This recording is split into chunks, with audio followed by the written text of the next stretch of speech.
kita awali mungkin dengan satu pertanyaan pokok tadi ya Prof, atau yang ringan-ringan dulu lah gitu ya. Sudah ada pertemuan nggak dengan elit-elit itu? Saya katakan misalnya Prof Mahfud udah pernah ketemu Jokowi atau Prabowo belum? Nah kira-kira gitu setelah ini. Belum. Kenapa belum? Prof? Ya karena tidak ada kebutuhan untuk itu kan. Kalau saya ingin bersuara ya daripada langsung mungkin akan lebih bagus bicara aja terbuka seperti kayak gini ke TV-TV, ke podcast gitu. Tapi pertemuan sampai sekarang belum pernah sejak Pilpres selesai. Iya rasanya belum pernah. Kalau belum pernah, pertanyaannya begini ya. Menurut Prof Mahfud di dalam politik kita yang dimaksud rekonsiliasi apa dong? Kalau menurut saya rekonsiliasi itu ya bergabung kembali dalam satu ide dengan tetap berbagi peran. Tidak harus di satu tempat. Nah, ide dasar kita itu ya ada di dalam konstitusi Indonesia yang bersatu. Ya standar aja di dalam undang-undang dasar itu apa sih gambar Indonesia masa depan? Gambar Indonesia masa depan tuh ukurannya kan hanya 5. Ada di alinea 2 pembukaan undang-undang dasar, yaitu Indonesia yang merdeka benar masuk ke Indonesia emas melalui jembatan emas itu namanya kemerdekaan, yang nanti wajahnya ada 5. Kalau 5 tidak ada tuh Indonesia emas, tidak ada Indonesia kata Bung Karno kan. Apa itu? Satu, negaranya merdeka, lalu di dalam kemerdekaan bersatu berdaulat, merdeka bersatu berdaulat, lalu yang keempat adil, lalu makmur.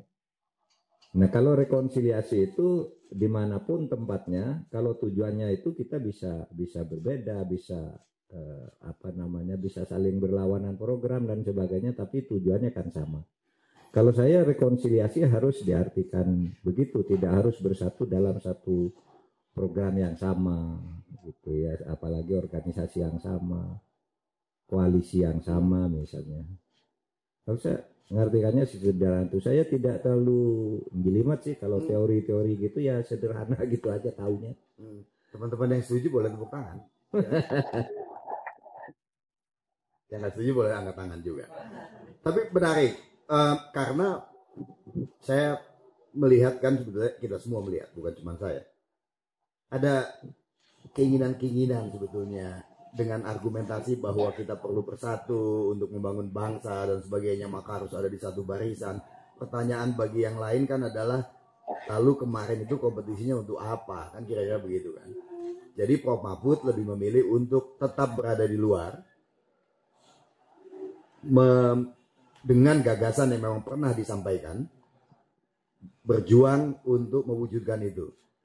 Pertanyaannya kan kalau memang tawaran bahwa atau ruang gagasan yang diusung, katakan pemberantasan korupsi, katakan penyitaan aset, itu 2 kata kunci Prof Mahfud sebelumnya, bahwa ruang itu dibuka di dalam pemerintahan mendatang.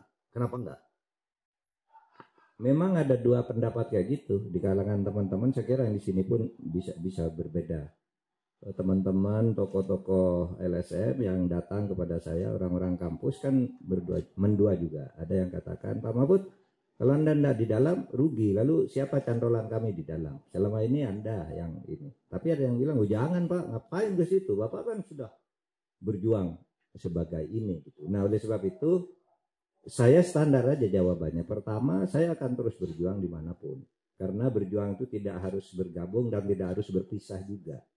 Gitu. Oleh sebab itu, bagi saya ada standar etik. Standar etik yang saya anut, saya kemarin berkompetisi melawan Pak Prabowo dan secara politik juga cukup keras gitu. Sehingga secara etik, kalau dia yang menang, dia yang menentukan. Dan jabatan-jabatan politik itu secara etik ya diberikan kepada yang membantu dia, ya kan? Dulu waktu pertama dengan Pak Jokowi saya membantu Pak Prabowo. Awal-awal saya dihubungi oleh Pak Luhut, Pak Mahfud masuk aja ke Polhukam, gitu. Saya bilang Pak Luhut, ini yang tahun 2014 ya Pak Luhut, saya ini kemarin lawannya Pak Jokowi, gimana saya bisa masuk ke situ? Itu yang 2014 itu. Fikihnya nggak masuk lah. Fikihnya nggak masuk. Fikihnya nggak masuk pada waktu itu. Jadi sekarang standar etik saya loh, itu kan Pak Prabowo yang menang. Ya sudah, kasihkan, di situ kan ada Pak Yusril, ada ahli hukum yang banyak lah. Kalau mau bicara hukumnya kasihkan aja ke dia, dia yang mendukung habis-habisan. Itu standar etik saya. Tetapi tentu ada pertimbangan lain mungkin dari teman-teman yang berbeda kan, di pemerintah, di ini juga orang juga banyak yang ketemu saya, pengusaha gitu, Pak, kami perlu kepastian hukum, gimana nih, nggak ada Pak Mahfud gitu. Nah, saya katakan saya akan berjuang, bisa dari luar, tidak tertutup juga. Saya tidak katakan nanti dikira punya dendam abadi gitu, yang nggak mau gitu, nggak bisa juga gitu. Ya kita lihat aja perkembangannya. Tapi saya punya standar etik, jabatan itu untuk yang menang, kecuali sangat luar biasa pertimbangannya. Kan itu saya. Jadi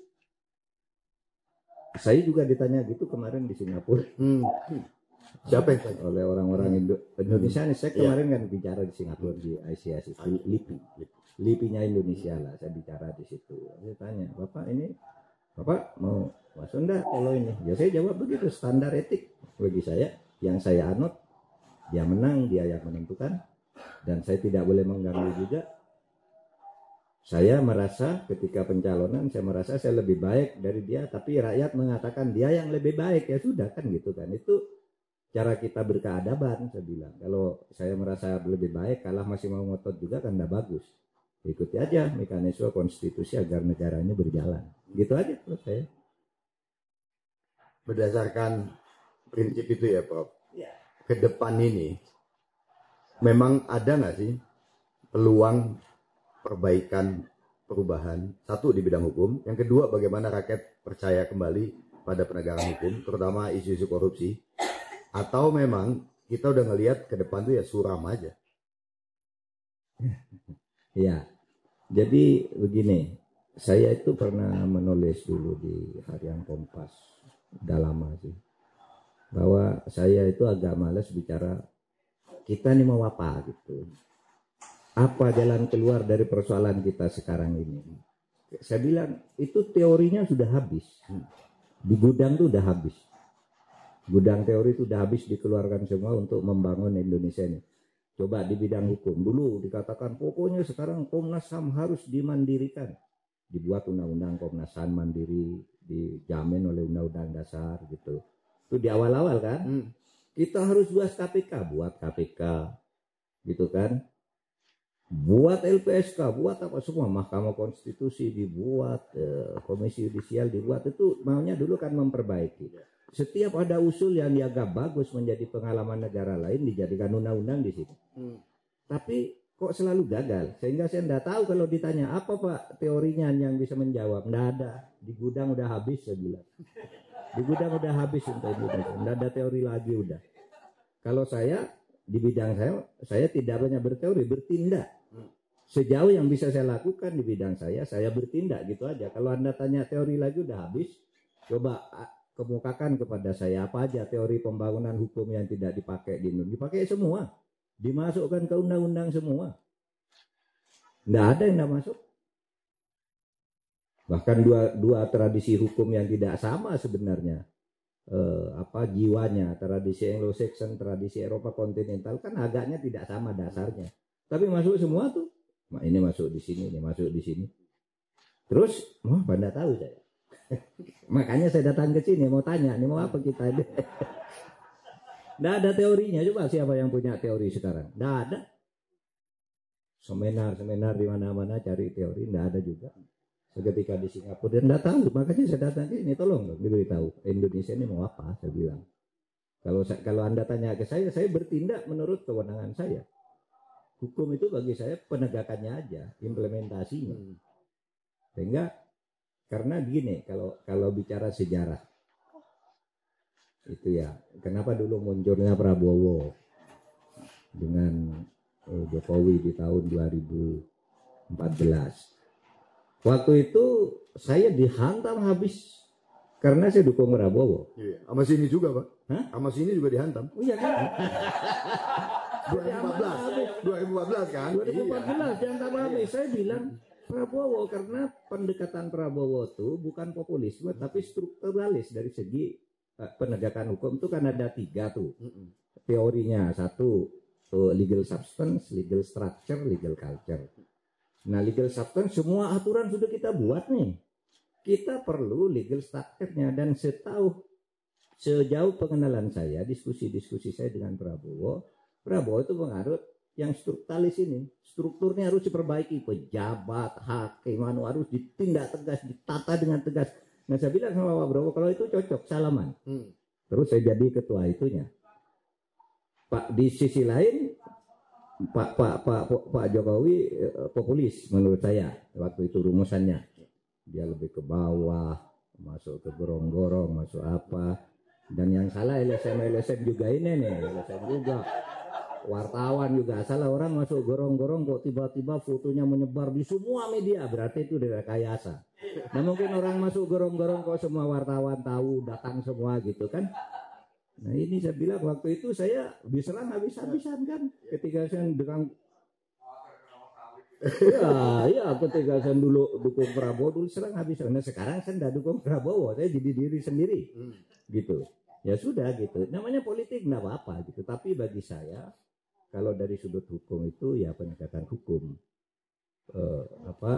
yang tegas saja. Yang sekarang kan penyakitnya itu bukan pada konsep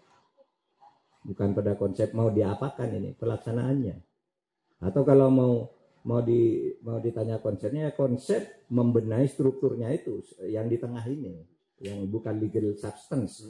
Saya tidak percaya itu hukum diubah-ubah terus lalu mau menjadi lebih baik, enggak. Tapi bagaimana pejabat dan aparat. Bagi saya penegak hukum itu bukan hanya hakim, jaksa, polisi, tapi seluruh pejabat itu penegak hukum. Karena dalam teorinya itu menegakkan aturan itu ada 2. Satu, menegakkan aturan sehari-hari, itu semua pejabat. Yang kedua, menegakkan aturan kalau ada konflik, itu pengadilan. Baru yang itu konflik itu yang hakim, jaksa, polisi, pengacara itu kalau dalam hukum disebut catur wangsa penegak hukum kan itu. Itu yang untuk konflik. Padahal penegakan hukum itu aturan sehari-hari. Pembelian izin usaha tambang, orang ingin mutasi, ingin pendidikan, itu semua kan ada aturannya. Nah, di sini yang tidak tegak, di semua birokrasi kita tuh sekarang busuk. Nah, kalau konsepnya saya lelah bicara konsep lah. Saya lelah bicara konsep, bicara fakta aja, kasus per kasus saya bilang kalau konsep gitu. Meskipun saya baca tor yang Anda buat ini ya Pak Jokowi banyak juga loh. Saya tadi ngeri juga, banyak bagusnya banyak bagusnya juga. Ini kan judulnya tema warisan penyakit Jokowi. Gimana ya? Saya tidak tahu penyakitnya yang ini, karena ini kan sudah ada Mahkamah Rakyat tuh merumuskan penyakitnya ada 9 gitu. Tapi di Toranda ini bagus, Pak Jokowi itu berhasil bagus loh. Ini coba nih. Angka kemiskinan sekarang tinggal 2,9,2% sampai tahun 2018. Padahal ketika reformasi kita tahu Pak Harto jatuh tuh angka kemiskinan masih 18%, ya kan? Turun ke 9,2. Terakhir Pak SBY memerintah 2014-2020 itu angka kemiskinan 11,9 kan. Nanti Pak Jokowi tinggal 9,2, itu pun sesudah dihantam Covid. Kan bagus gitu. Bagus. Indeks pembangunan manusia bagus. Ini kan di zaman Pak Jokowi nih. Kenaikan rata-rata sekolah bagus gitu. Semuanya bagus nih yang Anda tulis nih di ulang kayu ini. Menarik. Memang dwelling time dari 67 hari waktu Pak Jokowi berpergian, sekarang tinggal 3 hari. Iya kan, itu bagus. Saya tambahkan kemarin pilkada coba dari sudut politik. Itu yang bikin ribut. Tapi pilkada seperti sekarang ini meskipun jelek banyak korupsinya tadi. Apa jeleknya itu? Ini angka resmi nih. Pilkada model sekarang itu 62% kepala daerah itu terlibat korupsi. 62% terlibat korupsi. Resmi ini pengumuman Menteri Dalam Negeri. Lalu 84% kepala daerah dibiayai oleh Cukong. Sehingga lalu dia membuat kebijakan yang pro Cukong. Itu Itu jeleknya. Tapi bagusnya coba sekarang ini. Tidak ada koalisi maupun oposisi permanen. Di Pilpres Anda boleh ada 3 kelompok. Kelompoknya Pak Prabowo, ada kelompoknya yang satu Anies, ada yang Ganjar gitu. Itu kok keras sekali.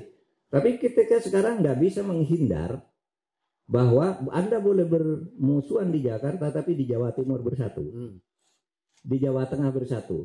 Anda boleh PKS itu anggap partai yang sangat kanan, tapi tidak bisa menghindar kadangkala harus bergabung dengan partai non-Islam di satu tempat. Bahkan harus bergabung dengan PDIP juga di tempat lain.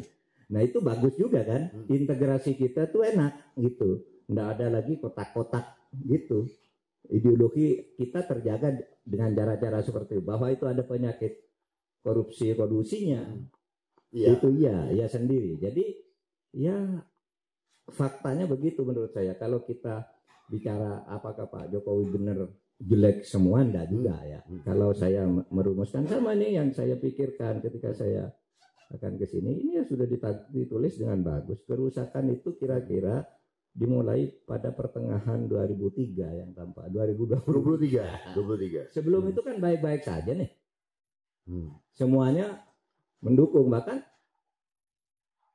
ya mungkin Anda semua barangkali banyak yang terlibat di sini. Setiap ada kekeliruan Pak Jokowi lalu dibela rame-rame. Itu tidak benar gitu, dan seterusnya gitu. Kalau ada satu kelompok masyarakat ngoreksi itu salah gitu, dibela rame-rame. Pada awalnya ketika mulai muncul gejala nepotis, perpanjangan masa jabatan 3 periode dan semula kan masih banyak nih yang bela-bela juga, ya kan? Masih ada banyak waktu itu dianggap tidak benar, bukan membela nepotis. Enggak Pak Jokowi enggak mungkin gitu. Iya. Baru kita lihat Mas Gun nangis di TV dulu. Mas Gun nangis, lu begini nih Pak Jokowi. Baru kita kaget semua. Baru mulai situ mulai balik semua. Iya kan? Semua itu sampai tahun 2003 bulan September saya kira. Kita semuanya percaya baik nih Pak Jokowi, ini hasilnya indeks persepsi ini. Yang selalu jelek kan indeks persepsi korupsi. Tapi orang enggak. Ya, orang selalu tidak percaya bahwa ini kesalahan di manajemen pemerintahan. Saya selalu bilang salahnya di situ, tapi orang tidak bisa. Pak Jokowi udah benar nih katanya. Ya udah, orang bilang benar. Saya juga bilang benar juga. Ya apalagi jadi anak buahnya. Ya, apalagi jadi anak buah kan disiplin kan. Ya. Kalau saya bilang itu tidak benar, saya harus keluar dulu baru bilang tidak benar. Nah, itu namanya sportif gitu. Kalau di dalam termasuk undang-undang Omnibus Law itu. Omnibus Law, saya bela, kenapa? Saya ada di dalam. Dan Omnibus Law itu bukan soal salah atau benar. Itu soal pilihan kebijakan aja. Cara menyusun aturan hukum, kan gitu. Banyak yang tidak setuju, tapi seumpama pun ini dilakukan tidak salah. Tidak ada pelanggaran apapun. Gitu. Itu kan kalian metode penegakan hukum, metode penyusunan hukum. Omnibus Law itu bukan soal salah benar, saya bilang. Oleh sebab itu saya yang ada di dalam, saya katakan ini benar, tidak ada salahnya kalau di sudut prosedur. Idenya bagus agar tidak bertele-tele gitu. Bahwa kemudian banyak yang tidak setuju karena benturan antara aturan dan yang lain. Nah itu tugas yang menyusun. Saya kan tidak ikut menyusun.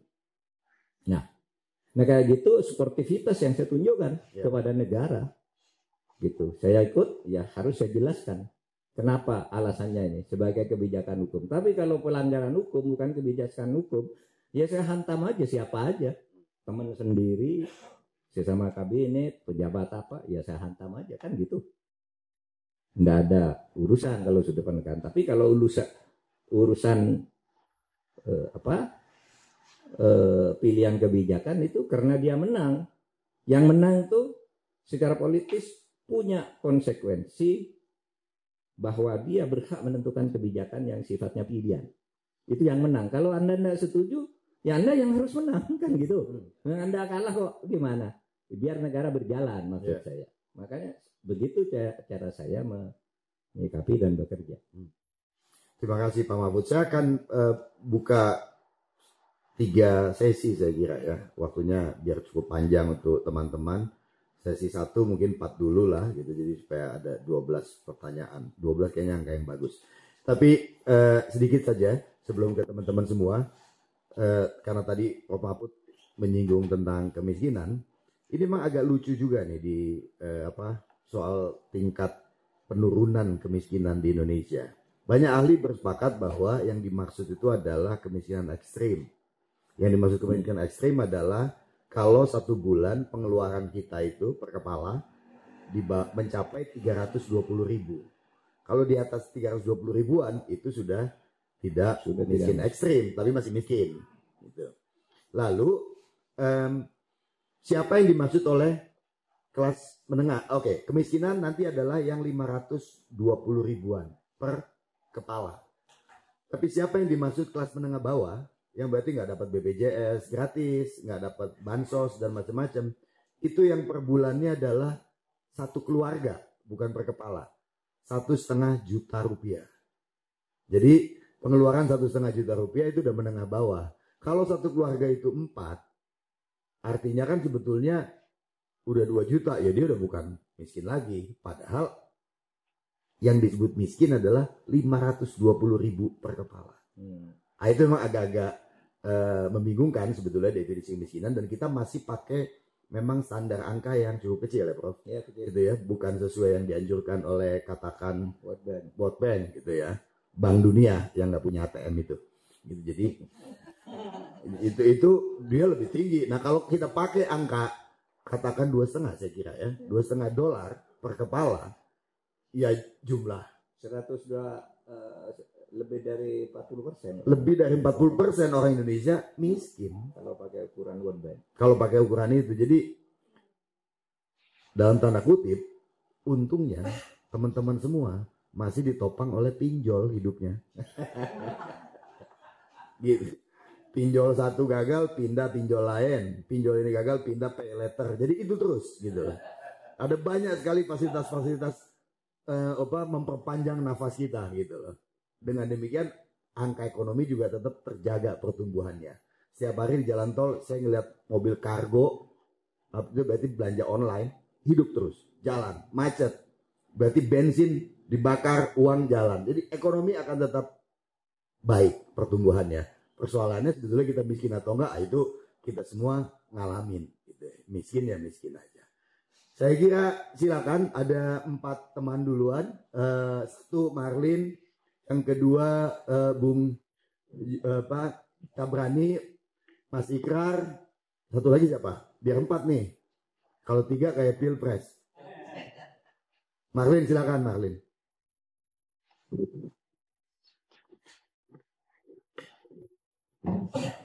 Kalau kita lihat kenapa polisi itu citranya bagus terus, padahal kan di bawahnya anjlok. Di situ kalau saya lihat itu hipokrisi. Hipokrisi itu sudah sangat luar biasa. Orang-orang hipokrit, ya kan? Hipokrit itu bisa menjadi sumber KKN itu kan, karena dia nyolong tapi kelihatan bagus, ya kan? Dia nyolong kelihatan bagus.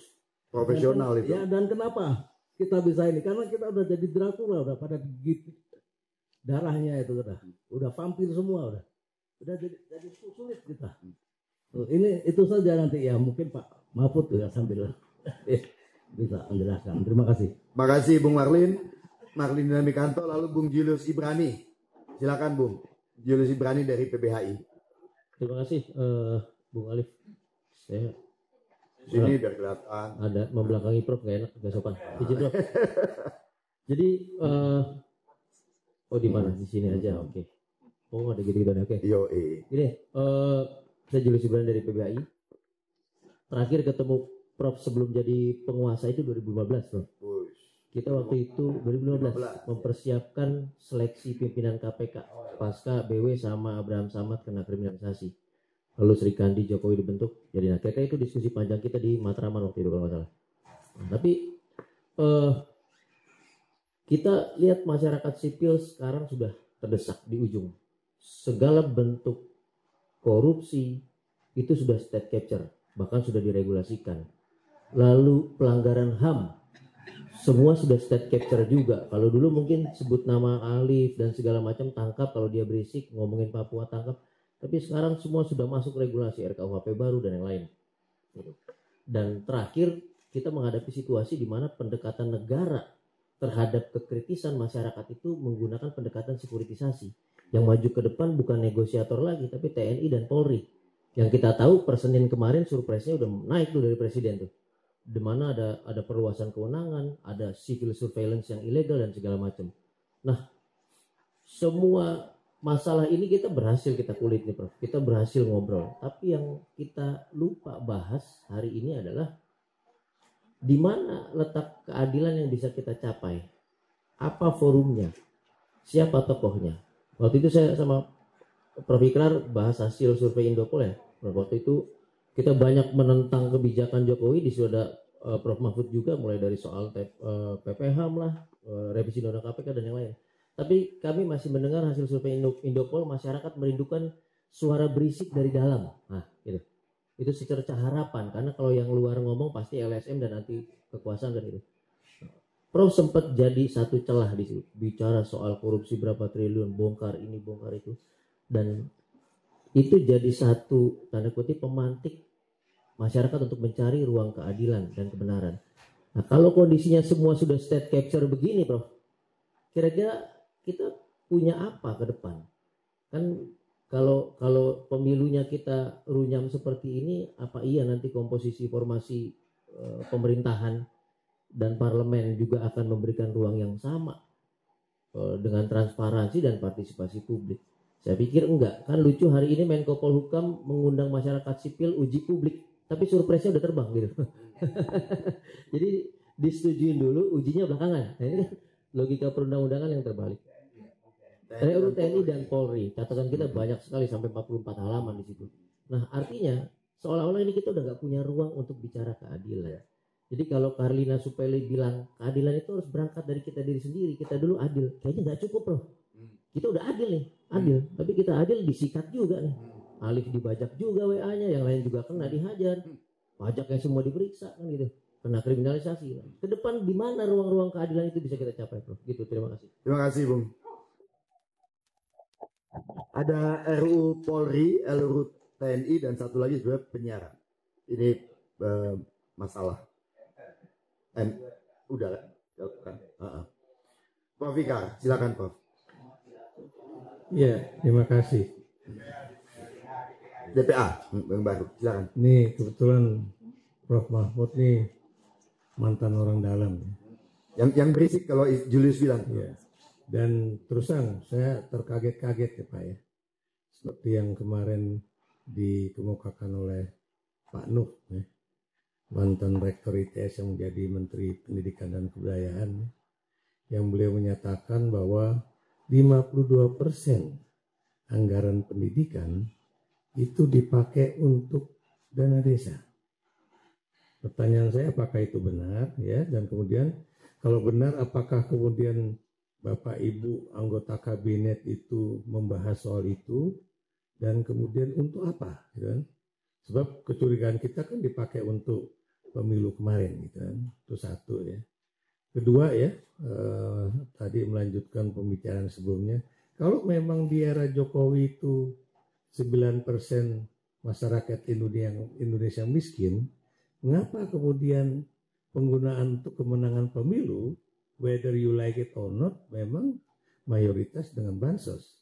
Tadi ya, itu yang anggarannya antara lain bukan mustahil, jangan-jangan dari anggaran pendidikan juga ya. Itu. Dan kemudian yang ketiga ya, ini Pak Mahfud juga orang dalam dan juga orang partai, pernah menjadi anggota DPR juga.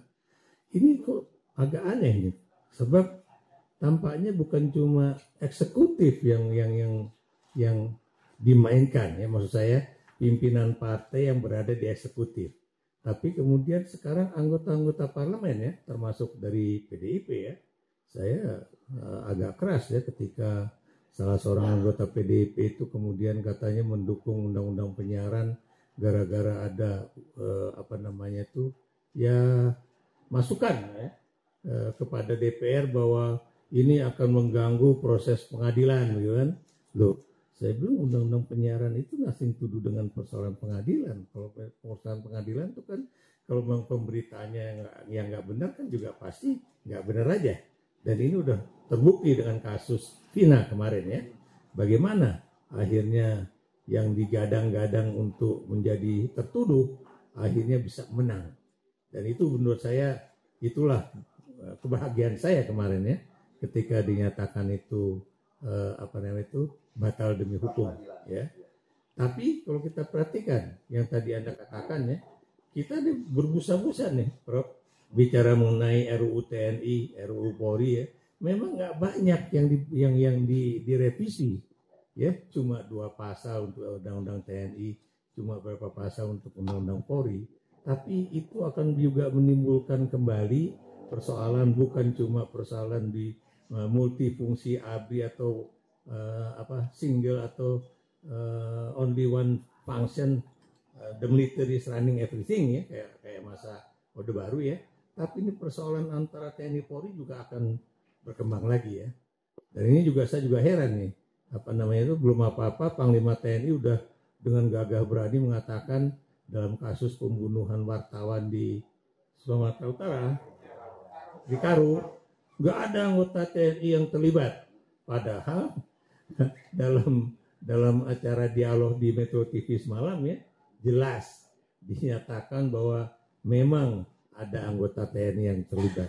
Jadi ini menurut saya bagian dari kekacauan ya. Dan terakhir tapi penting Pak ya, bagaimana kita bisa melawan kediktatoran tunggal ya dari seorang presiden yang kemudian ingin menggolkan anak maupun mantunya untuk menjadi kepala daerah ya. Sebab buat kami ya, kalau ini terus terjadi itu bukan mustahil ya. Dalam sejarah Indonesia ini baru seorang presiden berani bukan cuma anaknya jadikan wakil presiden, tapi mantunya bisa jadi gubernur, anaknya juga bisa jadi gubernur ya, terlepas dari dimanapun dia akan diajukan ya. Dan kemudian juga kita juga sangat heran kalau kemudian orang mendiamkan perubahan dari One Team Press ke DPA kembali ya, yang tadi saya juga akan diwawancarai tapi nggak jadi ya, bahwa ini terkait juga keinginan Jokowi untuk kemudian menjadi penasehat Presiden Prabowo.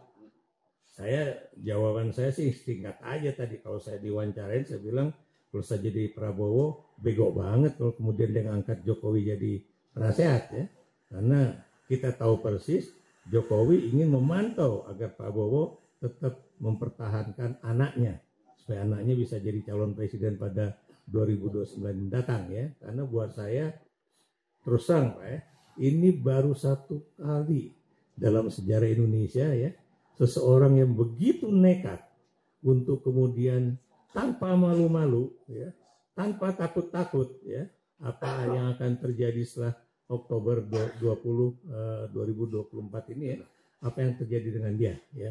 Masa kemudian kita orang Indonesia takut ya untuk menghadapi seorang yang bernama Jokowi. Ini bukan persoalan pribadi Pak ya, tapi ini persoalan kehancuran masa depan bangsa kita ya. Kalau kemudian anggaran pendidikan aja 52% dialihkan untuk dana bansos yang sudah pasti bukan untuk pendidikan. Gitu. Jadi gitu aja Bang. Jadi Pak Mahfud mudah-mudahan bisa memberikan masukan ya, karena kita agak ragu apakah itu Sri Mulyani membiarkan itu terjadi atau Bapak juga membiarkan itu terjadi ketika pengalihan dari satu pagu ke pagu yang lain. Sebab saya sebagai mantan pegawai negeri ya, itu tahu persis kalau Bapak misalnya mengajukan pengambilan anggaran tapi tidak sesuai dengan peruntukan, sudah pasti ditolak. Nah, bagaimana itu kemudian berubah peruntukannya dari yang harusnya untuk Kementerian Pendidikan dan Kebudayaan, Mendikbudristek, kemudian bisa masuk ke persoalan pedesaan begitu. Terima kasih. Terima kasih, Prof. 3 dulu saya kira ya, nanti kita buka lagi biar gak terlalu lama nungguinnya.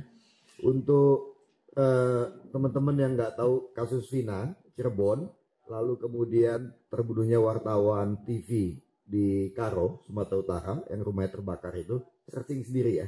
Kalau saya jelasin agak panjang nih. Gitu. Silakan Prof. Nah, mungkin dari Marlin tadi soal hipokrisi, lalu Julius. Sama sih substansinya semua apa namanya itu kecewa dengan keadaan sekarang.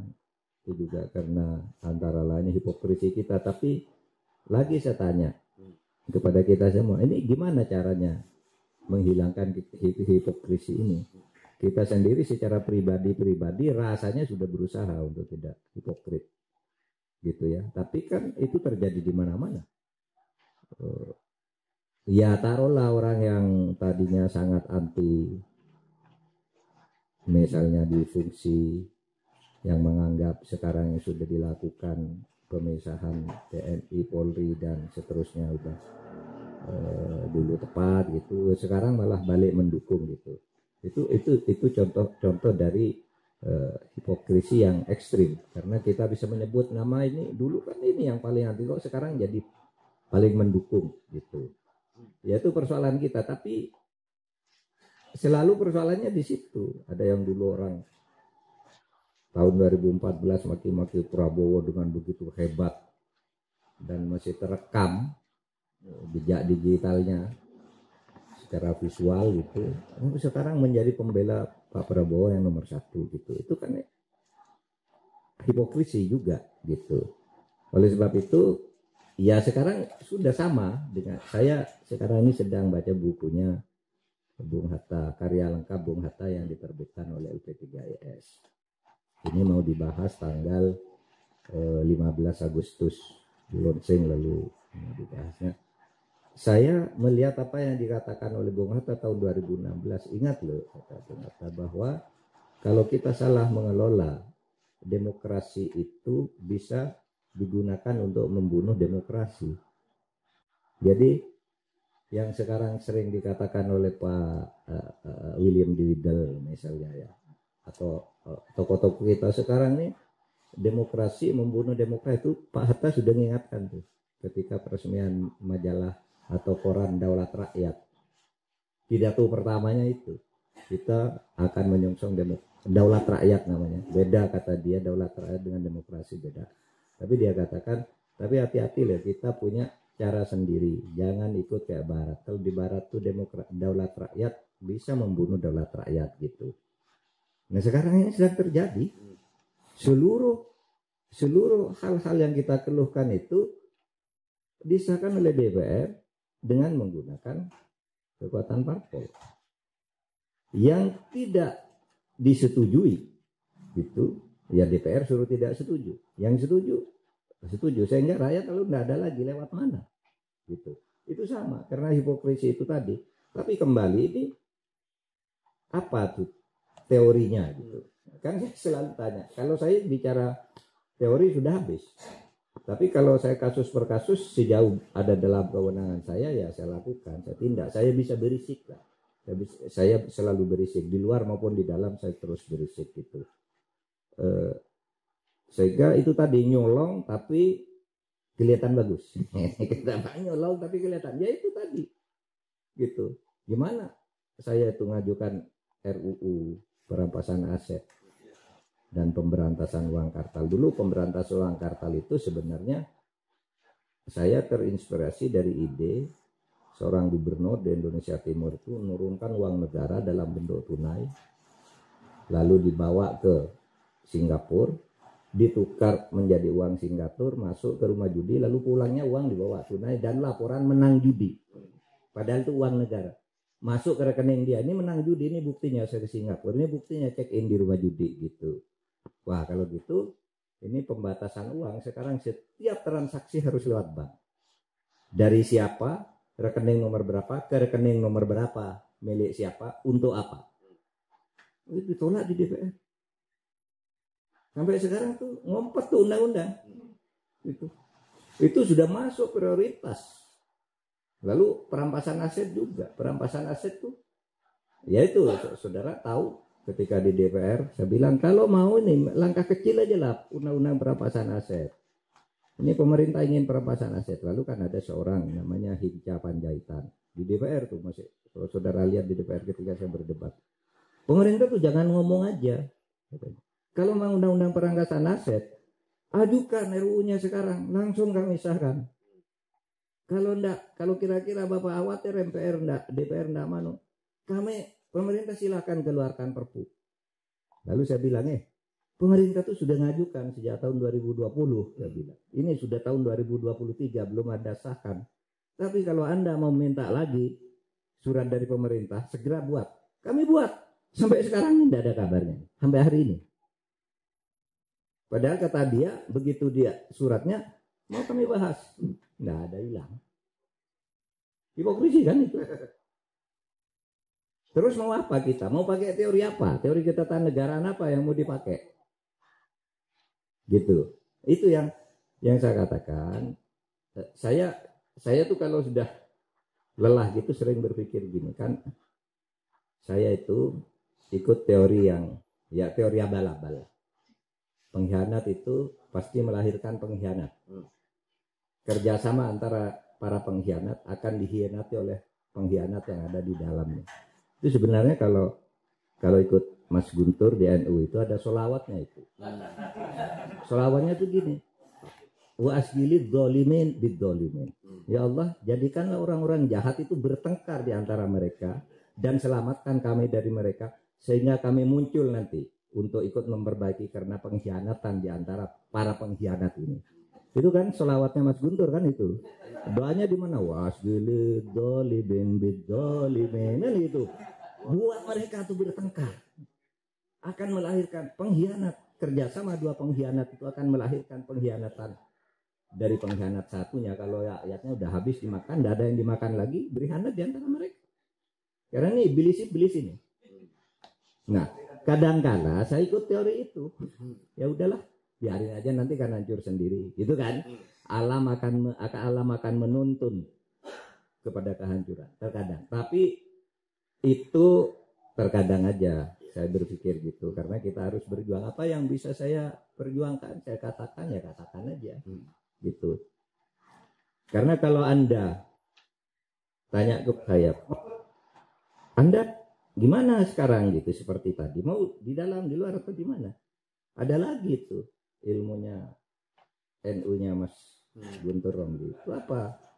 Jalilnya gini, malah yudroku kulluhu la yudroku kulluhu. Kalau kamu ndak bisa dapat seluruhnya, jangan tinggalkan seluruhnya. Kalau kamu ndak bisa di Wapres, jangan ngambek, banyak tempat di luar bersama LSM, di kampus, di mana. Itu semua akan berkontribusi. Akan menjadi tempat Anda tetap berjuang. Dimanapun, mau di luar, mau di dalam gitu. Nah itu kan, itu dalil-dalil yang diajarkan oleh pesantren juga. Ya. Jangan pernah berhenti kamu berjuang kan gitu. Betul. Semingguan ini kita belajar banyak dalil. Nah, gitu ya. Terutama dalil tambang. Dalil tambang. Tapi betul tuh, masyarakat sipil itu kata Mas Sibarani tadi sekarang terpojok. Ya itu tadi saya kira saya sudah jawab tentang state capture itu tadi. Semua dinegarakan. Saya didatangi oleh beberapa pengusaha besar, gitu datang ke saya, Pak, ini gimana nih negara katanya. Gimana Pak? Coba negara tuh punya proyek. Misalnya untuk apa? Pengentasan kemiskinan, membuat pabrik-pabrik ini. Ketika kami mau ngajukan, itu sudah perusahaannya dibentuk oleh negara sendiri, jadi bukan rakyat yang dapat. Pejabat-pejabat itu, dirjen ini, dirjen itu. Sementara kami ngajukan izin 4 tahun tidak direspon. Nah kalau kami mau, kami harus nyuap. Tapi kalau kami nyuap ketangkap, kalau kami memberi ketangkap, lalu kami dibilang nyuap. Padahal mereka meras. Orang diperas lalu dituju nyuap kalau ketahuan. Kalau kami tidak bisa diperas, kami tidak dapat proyek. Ini pengusaha-pengusaha besar. Caranya. Jadi kalau enggak nyuap, enggak dapat, kalau nyuap ketahuan masuk penjara. Nah ini yang sekarang aja itu kan begitu. Yang sekarang. Ini yang terjadi, makanya saya bingung terus gimana caranya itu semua sudah begitu. Kalau yang dikatakan oleh Pak Ikrar tadi, Pak Nuh misalnya, itu berarti udah lama Pak. Zaman Pak SBY juga, karena Pak Nuh tuh menterinya Pak SBY.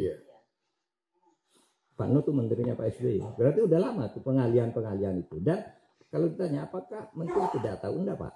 Seperti saya ikut rapat tapi kan tidak mungkin. Itu disusun berbulan-bulan gitu sampai kesatuan 3 gitu. Itu kan enggak mungkin tahu. Biasanya kabinet itu sekarang rapat kabinet untuk mengesahkan RAPBN atau apa gitu, yang presentasi itu Menko Perekonomian, sudah itu Menko Menteri Keuangan, sudah itu Menteri Bappenas. Ini untuk ini jumlahnya sekian, kita tidak tahu detail. Kalau anggaran pendidikan itu ya tetap 20%, bahwa kemudian 52% dari itu digunakan untuk desa, kita juga tidak tahu di situ. Kan itu pemerintahan sehari-hari. Kalau bagi saya pemerintahan sehari bukan masalah hukum dalam arti konflik. Itu penegakan hukum dalam arti pelaksanaan aturan. Kalau sudah tidak arti konflik kan, kalau seperti saya susah masuk. Nggak bisa kan. Kan tidak mungkin saya tahu urusan pertanian, urusan perdagangan, urusan ini, kecuali muncul kasus. Kalau muncul kasus itu seperti Asabri ya saya panggil BUMN-nya. Ayo di sini apa masalahnya? Masuk gitu. Ya seperti itu. Jadi susah Pak. Bagaimana tuh caranya? Mari kita cari cara. Kita tidak perlu putus asa. Sehingga ketika saya datang ke sini ini, saya berpikir tidak tahu saya solusinya, tapi justru mari kita cari solusi. Solusi dalam arti teori. Kalau dalam arti penegakan kasus per kasus, saya bisa. Tapi itu kan kecil sekali. Kasus yang bisa muncul dan diketahui dan orang berani mengungkap itu kan sedikit. Gitu. Kasus yang sebenarnya kan banyak seperti gunung es gitu loh yang terjadi. Tapi tadi betul Pak Sibarani, Julius Sibarani. Siapa yang bisa berisik dari dalam, di mana sesuatu sebelum ditetapkan itu ya ajak dulu dong orang bicara. Sekarang ini sudah jadi surprise, dibicarakan lagi, minta masukan, gimana bisa? Nah, kalau saya enggak dulu, saya sering berbeda dengan anak civil society, tapi selalu saya undang. Ini begini loh, misalnya kasus Papua yang enggak pernah selesai. Kan ramai tulisan pemerintah salah, seharusnya begini. Yang satu bilang seharusnya begini, LIPI bilang seharusnya begini. Ayo kumpul. Kamu mau apa? Saya tanya satu, kamu mau apa usulmu? Lalu saya tunjukkan yang Anda usulkan ini sudah didapat pemerintah tanggal sekian. Anda usul suruh mengumpulkan pendeta ini tanggal sekian, yang hadir ini. Pimpinan gereja ini, pimpinan ulama ini, ketua adat tanggal sekian. Apalagi yang harus kami lakukan? Ayo. Baru kita bertindak. Bahwa masih ada yang protes, yang tidak hadir, ya tidak apa-apa. Itu namanya demokrasi. Tapi saya tetap undang kalau akan melakukan sesuatu, termasuk membuat tim akselerasi pencepatan pembangunan hukum itu. Semuanya saya minta ke LSM, kamu yang buat aja. Sesudah jadi saya serahkan ke presiden. Buat kepresnya. Gitu. Tapi habis itu saya keluar dari kabinet. Sekarang ini masih mau mencari pola lagi, padahal sudah ada loh. Para LSM ini saya undang itu, tolong buat apa yang kurang, ayo. Gitu. Jadi yang dari dalam ngambil itu diperlukan. Bahwa kemudian kita harus konsisten dengan sikap seorang birokrat yang ada di dalam, itu adalah hal yang lain lagi, kan gitu. Tapi sebelum masuk ke arah konsistensi terhadap kebijakan pemerintah, menurut saya memang masyarakat itu harus di luar. Kalau ada pelanggaran, meskipun pemerintah sendiri kita tabrak, kan gitu. Kalau pelanggaran ya, bukan pilihan kebijakan. Kalau pilihan kebijakan tidak etis. Seorang menteri misalnya melawan presidennya itu nggak boleh. Kalau mau ya keluar dulu baru lawan, kan gitu. Kalau pilihan kebijakan. Nah, saudara, 52% aneh. Ya bukan hanya eksekutif, betul Pak, betul hanya eksekutif, bukan hanya eksekutif. Begini loh, yang kasus undang-undang perampasan aset, mudah-mudahan ini didengar juga nih. Jadi undang-undang perampasan aset itu Pak Jokowi serius, sehingga manggil saya undang perampasan aset sama, terutama waktu itu kan waktu ada kasus Lukas NMB kok sulit sekali ditangani. Belasan tahun ini sudah ada, tahun sekian tahun ini kasusnya ada sih. Pernah jalan, saya bilang. Akhirnya kita berhasil kita ambil. Belasan tahun juga kasus pencucian uang dugaan pencucian uang dan penipuan di pondok pesantren Al-Zaitun itu sudah tahun berapa tuh?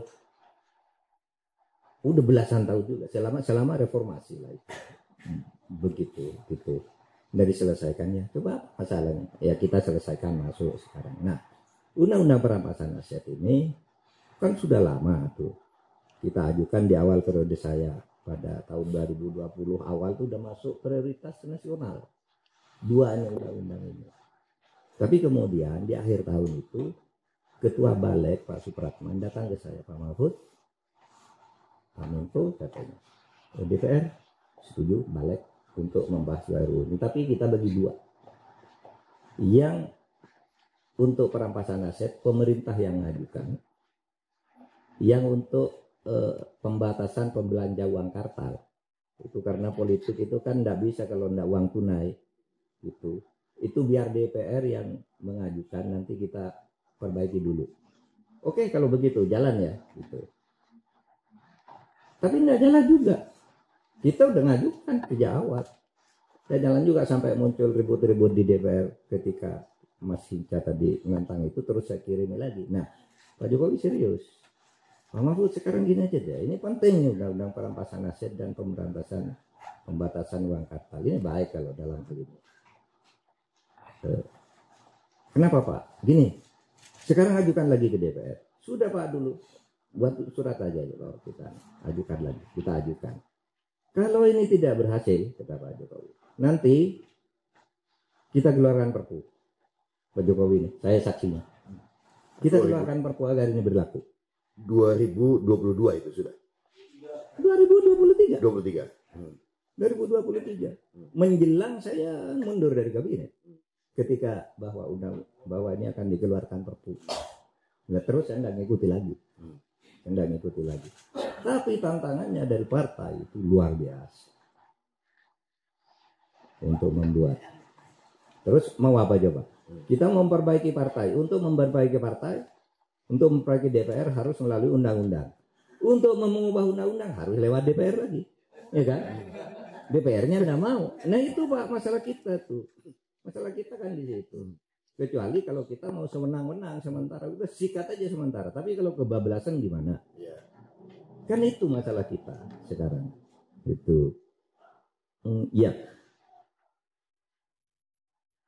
Yang kemarin tuh yang soal wartawan di Karo itu tadi ya, Pak. Itu sebenarnya yang lebih mengagetkan lagi kemarin tuh ada vonis pengadilan negeri di Sumatera Utara. Di mana itu? Peristiwa Langkat itu, Peranginan ini tuh bebas, Pak. Bebas, buktinya Komnas HAM tuh udah punya bukti yang kuat. LPSK putih yang kuat bahwa ini perbudakan, perdagangan orang. Dan dulu saya kawal betul. Baru divonis sesudah saya pergi 8 bulan dari situ. Waktu dulu saya ini udah buktinya kuat, harus masuk penjara. Bebas Pak. Kemarin itu kejahatan seperti itu yang di backup oleh banyak oknum-oknum pejabat tinggi. Saya bilang masuk. Korupsinya biar diurus oleh KPK, pidana pedagang orangnya pengadilan umum, kejaksaan. Bebas. Nah, dulu kan pernah ada kasus gitu, kasus Indosuria. Henry Surya bebas, padahal triliunan orang mengeluh, bebas. Sebagai Menko saya panggil surinya, Kejaksaan Agung, Keputusan Pak, ini tidak boleh bebas tadi. Lupa pengadilan sudah memutuskan ada 2 hal lakukan. Satu, mulai hari ini juga tetapkan lagi sebagai tersangka di dalam kasus lain. Kasus Indosuria ini kan banyak. Di berbagai daerah di Anepu, ini kan baru di daerah-daerah tertentu. Suruh lapor semua proses pidana lagi ini Henry Surya ini. Yang kedua, Kejaksaan Agung besok segera kasasi bahwa ini tidak benar. Pilihannya 2, kalau ini tidak dihukum kita akan bergerak terus. Akhirnya apa? Dihukum 17 tahun. Sekarang di penjara. Sebagai Menko saya panggil dan saya umumkan, kamu akan saya kejar kemanapun. Saya bilang, saya kejar, masuk penjara sekarang. Nah hal-hal kayak gini Pak, kolusinya kadang-kala ada di luar jangkauan kita. Karena saya teringat dulu pidatonya Pak SBY di satu tempat bagus tuh.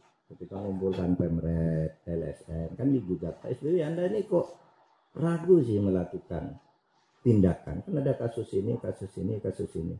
Sehingga dulu ada yang menulis di koran itu namanya Saldi Isra, menulis Pak SBY itu singkatan dari Susilo Bimbang Yudhoyono. Karena ragu.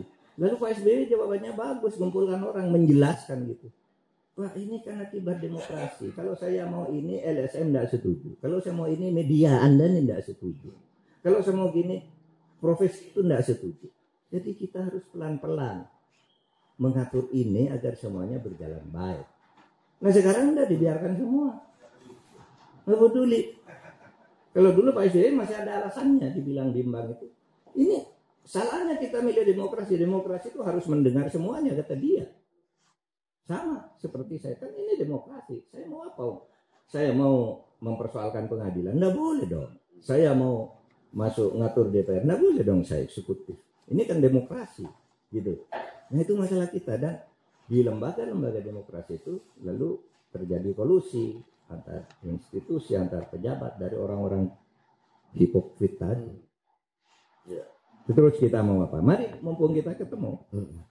Saya sih berharap akan ada momentum untuk perbaikan-perbaikan. Kita tidak boleh pernah putus asa. Terima kasih. Terima kasih. Saya kira sesi berikutnya nih mesti dimanfaatkan betul untuk ajakan atau menyambut ajakan tadi ya. Kita berdiskusi lebih tajam lagi tentang apa-apa yang kira-kira ada dalam gagasan teman-teman. Mas Narko satu, kemudian yang dua masih mikir, silakan. Mas Winarko Ngantiwani. Mikrofonnya tolong diberikan. Di sana.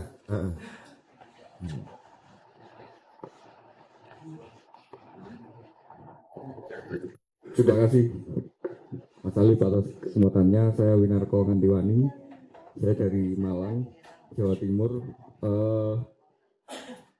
Tapi mudah-mudahan bisa sedikit memenuhi tantangan Mas Alif di sesi kedua.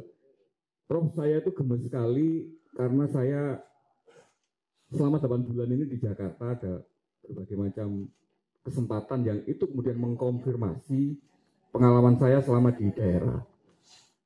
Saya itu hampir selama di daerah itu sekitar mungkin 12 tahun interaksi dengan Pemda di semua lini dari bupati sampai desa. Dan itu merasa punya logik dan merasa punya semacam, ya bukan jawaban, karena kalau jawaban itu kemudian menemukan solusinya, tapi menemukan penjelasan kenapa korupsi kita itu susah sekali diberantas. Ya pertanyaan Prof tadi itu sebenarnya ada gamenya sederhana sekali. Ikan itu nggak ada yang busuk kalau dari kepala, nggak dari kepalanya. Dari berbagai macam praktek itu saya berani menyimpulkan bahwa ketika tidak ada tuntutan untuk duit-duit setoran dari tertinggi di entitasnya, kalau di entitas kepala daerah ya mungkin bupatinya, kalau di dinas ya kepala-kepala dinasnya, itu ke bawahnya itu tidak akan sistemik. Ada atau tidak ada mungkin ada. Setahu saya misalnya terkonfirmasi beberapa, ya mungkin ini hanya amatan singkat, di Kementerian Keuangan itu secara keseluruhan itu relatif bersih. Tapi keempat dirjen ini sangat beragam, Prof. Dirjen pajak lumayan, bea cukai ya teman-teman tahu sendiri ramainya seperti apa.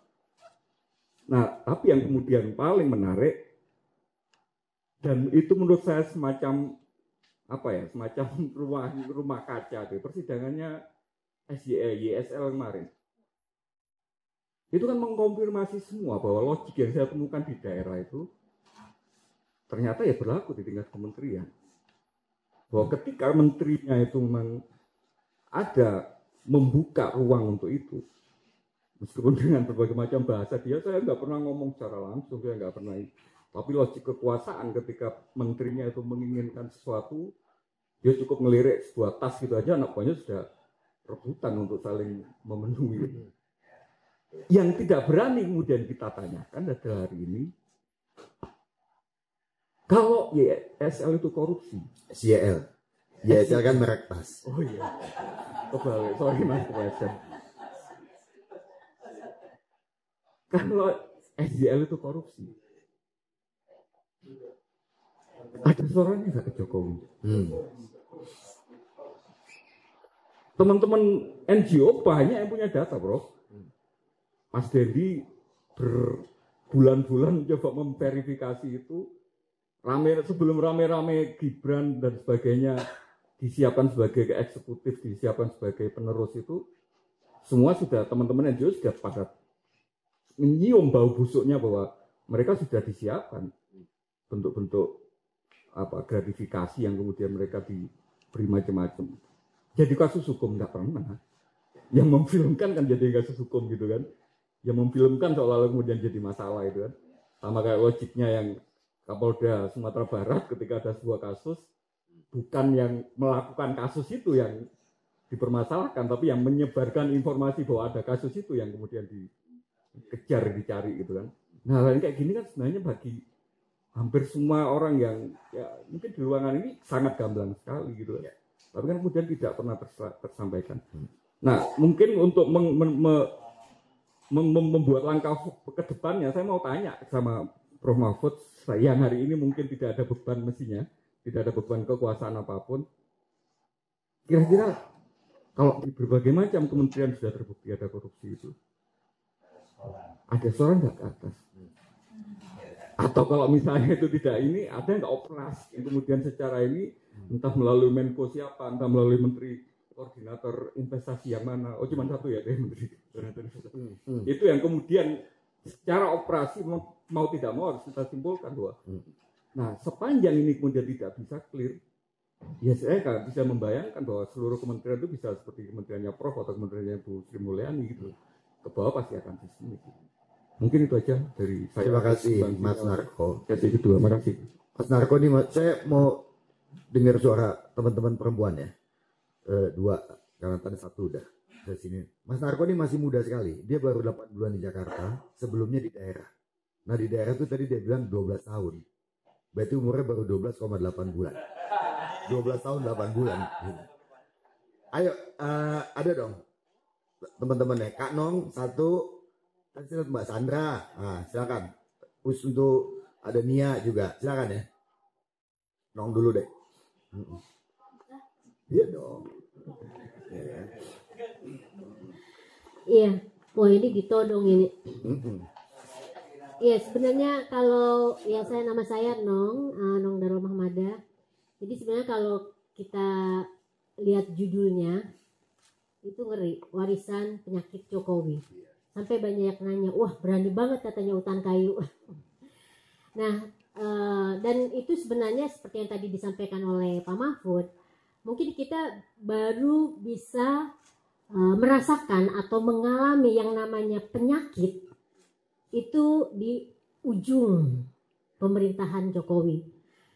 Yang mana kalau misalnya saya sebagai orang awam nih, khususnya untuk bidang hukum gitu, kadang kepikiran, loh kalau misalnya keinginannya sendiri, untuk tujuannya sendiri, itu ternyata Jokowi itu gercep, satset, gitu kan? Soal aturan batas usia yang terakhir, soal keputusan MA misalnya. Ini saya sebagai orang yang awam hukum ya, jadi yang di permukaan aja yang akan disampaikan. Tetapi hal yang terkait misalnya dengan hajat hidup orang banyak yang tadi disampaikan, perampasan aset, atau yang sering dikeluhkan oleh Jokowi sekarang ini tentang misalnya izin dan lain-lain, itu sama sekali tidak ada perubahan. Ini yang maksud saya mungkin yang disebut dengan penyakit, warisan penyakit Jokowi ini. Artinya apa? Kalau misalnya secara logis artinya sebagai presiden sebenarnya apapun kan bisa dilakukan dengan kekuasaannya yang besar gitu. Kenapa kok hanya untuk keluarganya aja yang bisa dia lakukan? Tetapi kenapa untuk hajat hidup orang banyak, itu bahkan dia sendiri mengeluh gitu. Jadi saya nggak tahu, terkadang perasaan saya tuh sekarang ini mungkin hampir sama juga. Aduh, mohon maaf ini kok nyamain kadang hopeless gitu loh ya, aduh udah males aja. Kalau di grup itu kalau ada apa-apa yang ngirimin video tentang Jokowi jelek-jelek. Jadi sekarang kalau grup Jokowi dulu itu isinya cuma maki-maki Jokowi. Saya udah pada tahap EGP. Emang gue pikirin udah pada tahap kayak gitu. Karena suka ya Tehnia nih juga sering banget suka curhat-curhatan gitu.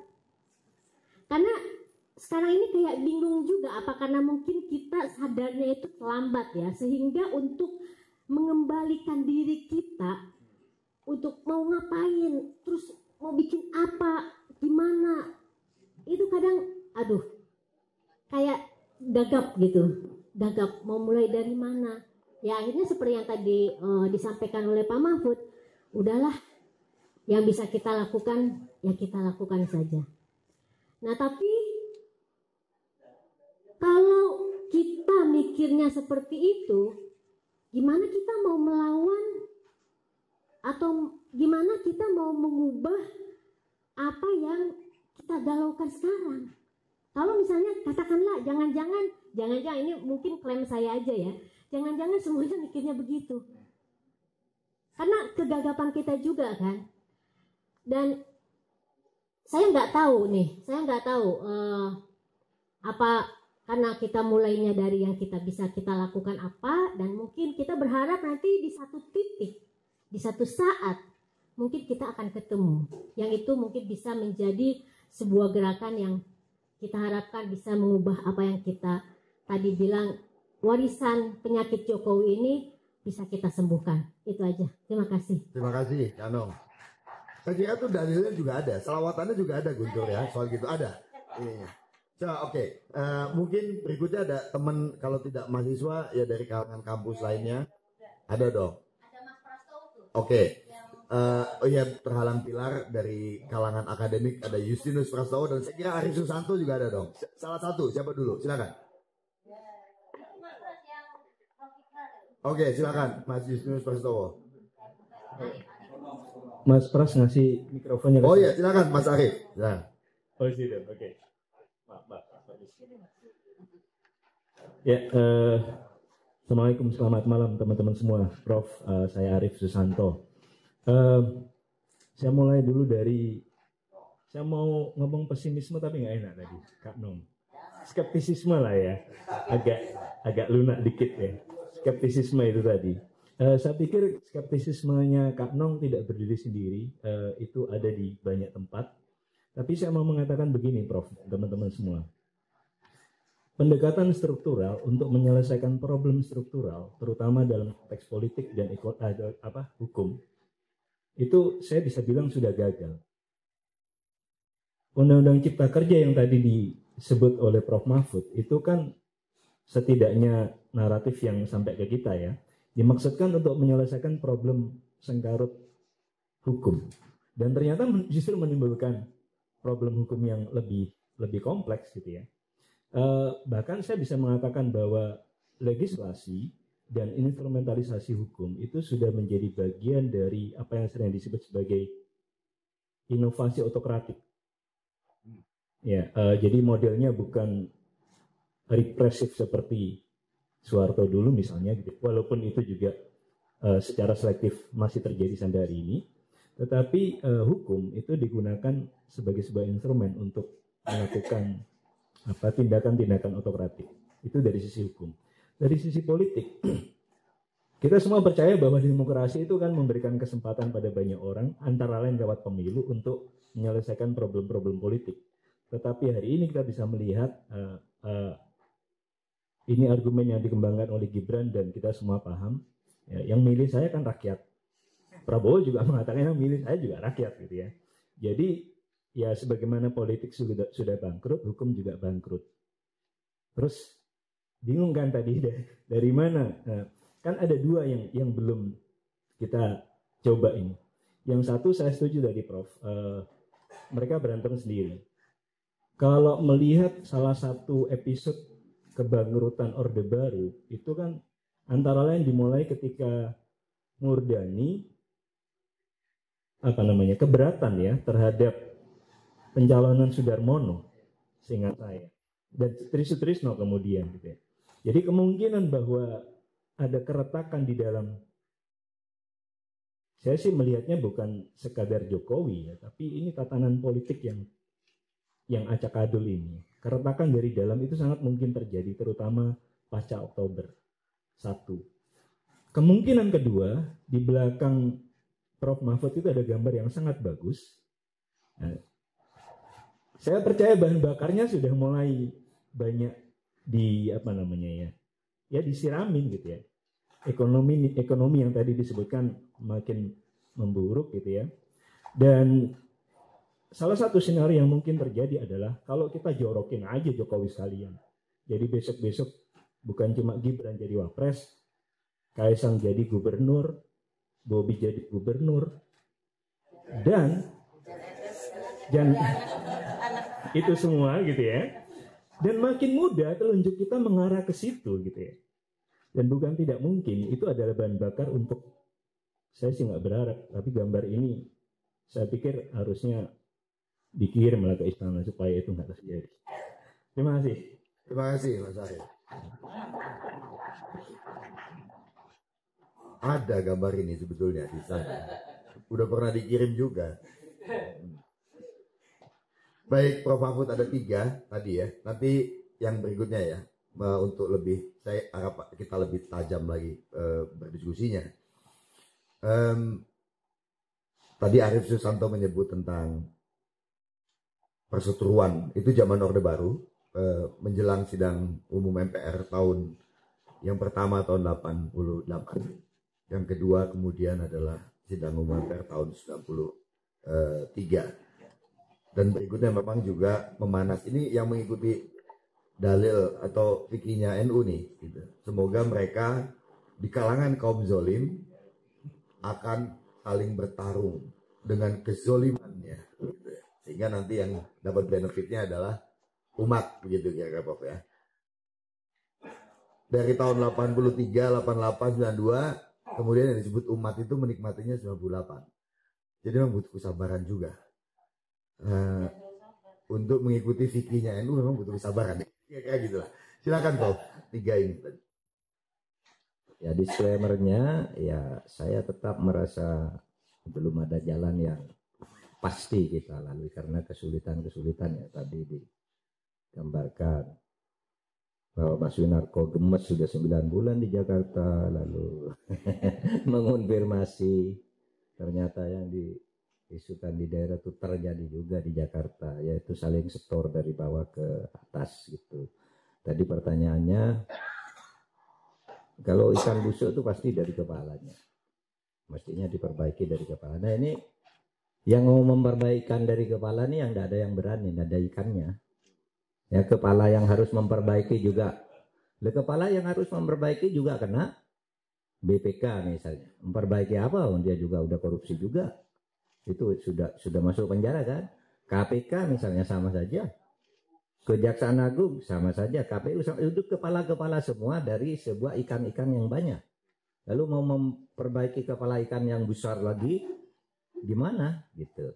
Nah itu masalah kita, maksud saya itu benar teorinya, ikan tuh busuk dari kepala. Jadi kalau memperbaiki ambil dulu kepalanya, buat sehat dulu kepalanya kan begitu. Sehingga kalau tanya itu kan mungkin saja dirjen, pejabat eselon 1 itu mungkin nyetor loh. Selama Pak Mahfud ada di ada dugaan Wanjio Menda bahwa itu jangan-jangan juga nyetor ke presiden dan sebagainya. Saya tidak melihat itu. Bukan tidak mau melihat, tapi membuktikan yang begitu kan susah ya. Tidak mungkin lah presiden nerima setoran langsung begitu yang bisa diketahui. Itu sehingga saya tidak ngejar hal-hal yang tidak bisa diketahui gitu. Tetapi karena Anda tadi nyebut Syahrul Yassin Limpo, jadi Syahrul Yassin Limpo itu begini nih, belum pernah saya ceritakan. Tadi malam sudah saya ceritakan kedua wartawan, baru disiarkan malam ini sedang kita ada di sini nih.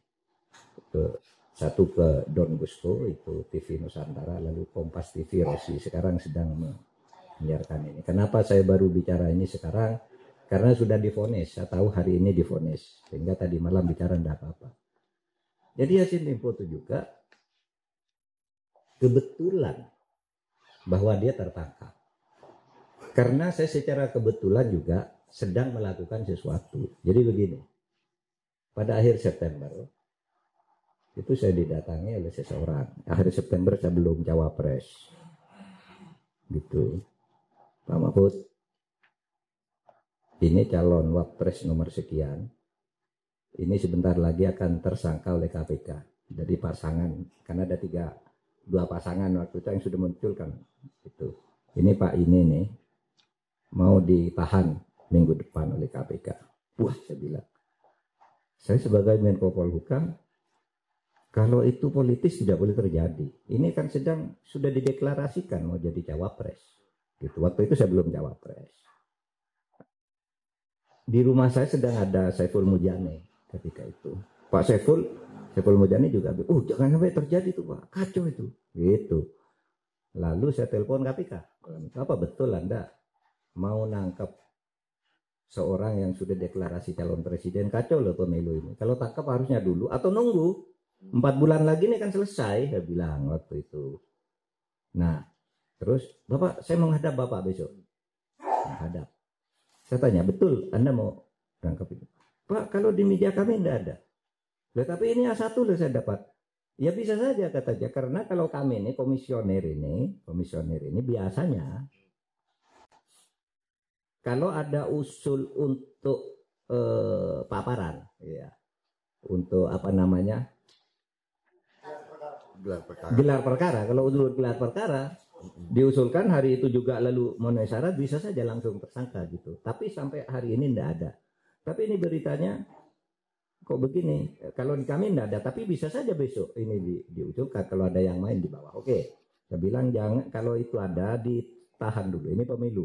Saya tahu pemilu korupsi harus ditindak, tapi jangan ini, tunggu dulu lah. Ini kalau 12 tahun lalu kok sekarang mau dibuka pas mau ikut pemilu, saya bilang. Ditunda lagi 4 bulan, sudah 12 tahun Anda tidak berhasil nangkap, saya bilang. Nah, sudah itu. Jadi oke ya, clear. Lalu dia bilang, kalau Syahrul Yassin Limpo itu sudah tersangka. Saya bilang, iya. Coba saya lihat.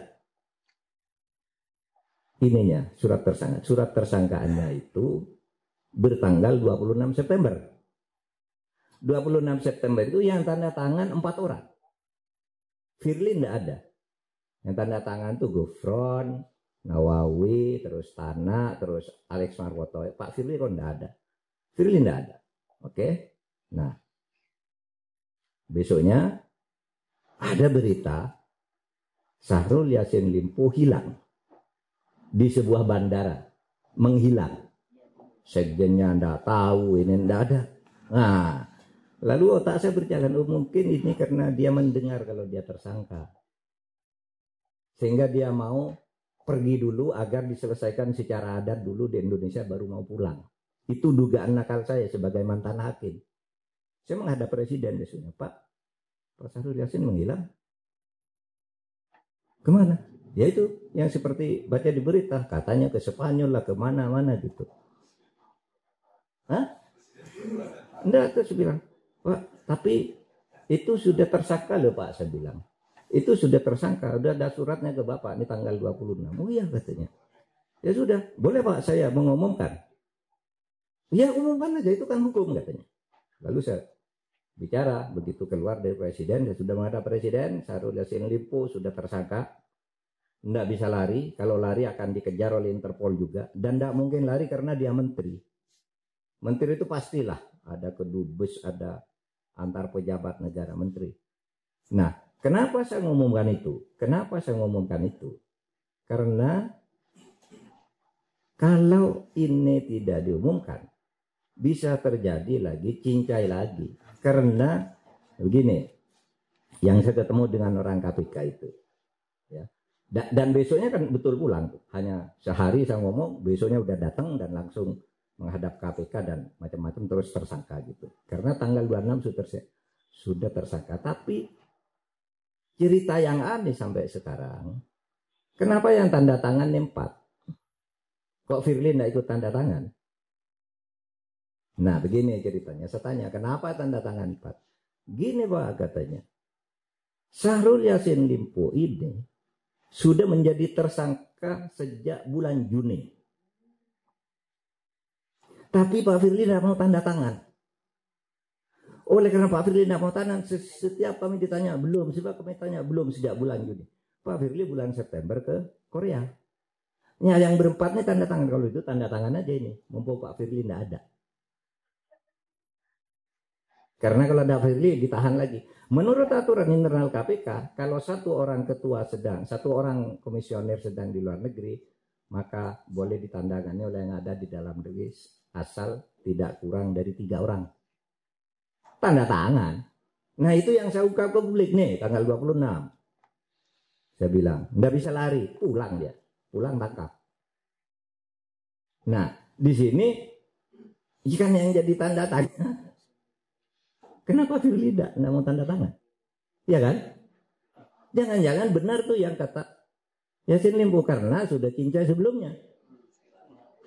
Maka saya segera buka waktu itu di istana saya buka. Wah saya diserang tuh. Langsung orang Nasdem rapat di Nasdem Tower. Pak ini ada rapat. Bapak mau diserang. Kenapa? Kenapa jadi juru bicaranya KPK? Lalu enggak jadi juru bicara KPK. Bapak kan Menko kok jadi juru bicara katanya. Pokoknya tangkap aja dulu saya bilang. Tapi betul KPK-nya cepat. Begitu sampai langsung diumumkan tersangka, langsung dipanggil, kan tidak lama sudah itu ditahan. Artinya kontroversi bahwa saya yang ngumumkan itu lalu hilang hanya dalam waktu 2 hari. Sebelumnya itu habis diserang rame-rame oleh anak-anak Nasdem itu. Gitu. Kalau enggak gitu lari lagi. Seperti kembali ke Juni lagi, tidak ada kasusnya. Sejak bulan Juni diajukan, enggak, diajukan, enggak. Padahal ikut rapat katanya. Oke, gitu. Nah itu Pak yang terjadi tuh. Jadi birokrasi itu betul. Kadangkala menterinya baik, birokrasinya buruk. Saya contohkan nih. Pak Arifin Tasrif itu orang sangat baik. Tapi yang ngurus pertambangan dia salah satu rusak loh Pak. Saya punya 2 kasus Pak Arifin Tasrif. Dia kaget ketika saya beritahu ada putusan Mahkamah Agung, Anda harus melakukan sesuatu. Ternyata dia tidak melakukan itu karena apa? Dari beritahu ada buahnya. Membiarkan tambang emas liar di Sangihe. Tambang emas liar di Sangihe itu sejak bulan Februari tahun 2022, Februari 2022 ada vonis pengadilan. Hentikan di tambang emas. Menteri ESDM harus mencabut surat izin persetujuan operasional untuk nantinya mendapat MB. Ini bulan Februari.